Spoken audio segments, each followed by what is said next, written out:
Welcome to my podcast, Love and Courageous. I'm the host, Demetrius, and today I will get into Project 2025 that wants to force marriage boot camps. The Heritage Foundation that is behind Project 2025 has released a paper that suggests the government promote heterosexual marriage and procreation in America through monetary incentives, infrastructure advantages, marriage boot camp programs, and etc. The paper saying Saving America by Saving the Family claims that declining marriage and birth rates could lead to the economic and moral collapse of America. It also blames left-wing policies such as offering assistance to single parents as contributing factors to the problem. In the paperwork, it suggests that everything from the Department of Transportation prioritizing grants to cities or towns with higher marriage and birth rates to Congress giving generous tax credits to families with 3 kids or more. Also in the document, it suggests that the Department of Health and Human Services could collaborate with local nonprofits, including churches, to provide a marriage boot camp for couples. The program will cover topics such as money management, communication, fidelity, and blended families, and then host a communal wedding at the end of the couples involved in the program. Now, the people that are responsible for Project 2025 encourage the government to find ways to financially incentivize heterosexual marriages between U.S. citizens, and one of whom works full-time. Also, it proposed Congress allow married couples to increase their IRA retirement account investments. It also expands on President Donald Trump accounts idea for newborns by suggesting the government provide newlyweds who are 30 years old or younger with an investment account that has seed money of $2,500 to promote home ownership. The people that are behind Project 2025 also suggest the Federal Reserve stop purchasing mortgage-backed securities and local governments eliminate rent-controlled housing. And they also ask lawmakers to lessen government assistance for single parents by adding work requirements, capping alimony payments, and preventing single parents from stacking benefits for Section 8 housing. Also in the document, it suggests the government can help deter divorce by adding requirements for a couple to be married for a certain number of years to receive benefits. It recommends states push back on no-fault divorce filings to make it more difficult to end such marriages or make 50-50 child custody the default. They also encourage the government to promote religious freedom, which they claim is closely tied to marriage and children, through a universal day of rest and giving churches more opportunity to collaborate with state, local, and federal governments on policy. They also caution people against online dating, which they say encourages casual dating and premarital sex, watching online pornography, and using artificial intelligence robots to fulfill romantic relationship needs. Also, they are against the use of IVF to promote childbearing. They argue that access to IVF does not noticeably increase birth rates and contributes to the perspective that embryos, which they can claim are human life, can be destroyed. And they also want to make abortions even more expensive. Now, here's my issue with this. One is trying to control people from getting a divorce. I don't like that at all. Because one, you don't know everybody's personal life. You don't know what goes on behind closed doors. And politicians need to mind their own stupid dang on business and focus on their marriage. You don't stand there and try to control everybody's freaking life just because you want to use us to save the country. Because one thing is that you have some people that are married that are not even happy. You got some people that are married and their partner cheating on them. Or some people are in an abusive relationship. Should they just stay married? No. If you're not happy, then get a divorce. And also, it's like them trying to take away benefits for people that are single parents. That's ignorant as heck. Because one, you don't know everybody's situation. You got some people out here that are single parents by force. Like if the mom passed away during childbirth, okay, that means the father, he's a single parent. Or vice versa. If the guy passes away, the mom, she is a single parent now. Like you can't stand there and always be like, "Oh, well, you're a single parent, so you don't get these benefits." Like what? First of all, I feel like just because you're a single parent don't mean that you don't deserve the benefits. At the end of the day, they need help. It's so much better to have two parent households than one, but when one person passes away, there's nothing you can do about it. It's different when you got low standard, reckless ass people out here that gets pregnant on one night stands, friends with benefits, less than a year in a relationship, and then becomes single parent. Well, you shot your own self in the foot that way. That's your fault. Not saying that you don't deserve benefits, but at the same time, you need to get some standards. Also, another issue that I have is that they want us to have more kids, but yet don't want to increase the minimum wage.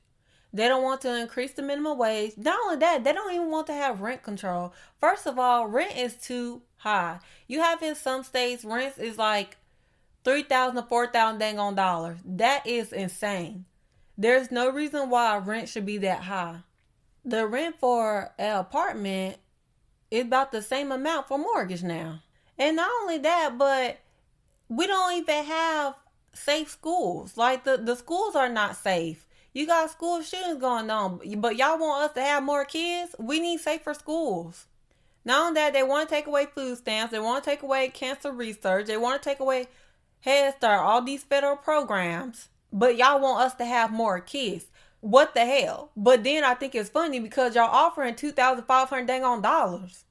So let me get this straight. You just want to use us to have more kids so we can help your stupid ass to continue on this stupid shenanigans. But yet you don't want to help the public. If something was to happen and we need something, that don't make logic sense. And you got some foolish people that are going to do this dumb mess. And I'm like, why? But not only that, but they're not even taxing the rich as much. Okay, tax the rich more. Like, seriously, this is the issue right here. Y'all want people to have more kids, but you don't want to help the freaking public. That makes zero sense. And then be complaining, well, we need more kids. Okay, that's why J.D. Vance and his wife are expecting a baby. If you want to increase the population, how about y'all start having more kids? But another thing, these authors of Project 2025, who are not even politicians, and Donald Trump and the Republican Conservative Party, they're all hypocrites because a lot of them be having affairs. Donald Trump got multiple broken homes. He cheated on one of his ex-wives, but y'all talking about some family values. What? You're talking about family values, but you don't even value your own marriage. That don't even make logic sense. And that's why I say the stuff they be saying, it ain't adding up with what they be doing. That's all for the topic, and now I'm going to get into the Black History Fact. The Black History Fact today will be about Asantewaa.